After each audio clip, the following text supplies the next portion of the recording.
Hello guys, medyo kagigising ko lang, nakatulog ako ng 1 oras. Share ko lang yung aming SIM card. Ito yun. Meron dito CM Link. Actually, kaya ako gusto ko i-share po sa inyo to. Nagtanong ako sa airport ng Tokyo, Japan, pagkalapag namin. Abot yung internet ng 1,000 per day na unlimited unlimited internet. So 1,000 yen per day. So parang ganun yung labas. So kaya kung 10 days kami, so 10,000 yen yung babayaran. Pero nung nag-decide na kami na pumunta na ng city muna, so dun sa malapit dito sa hotel namin, dumaan kami ng 7-Eleven.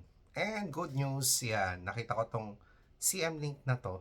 Yan, nilagay ko tong data, na to, SIM card na to. So, parang, ang lumalabas lang na babayaran ko is 4,000 yen. Okay, 4,000 yen lang siya for 12 days. So, since 10 days kami mag-stay dito, so kaya 12 days lang tong kinuha ko. So, 12 days for 4,000 yen. So, mas mura. Kumbaga, parang half the price yung binayaran ko. And unlimited internet din siya.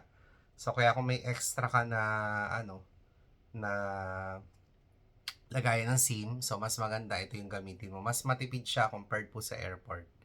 Okay, so yun lang. Thank you.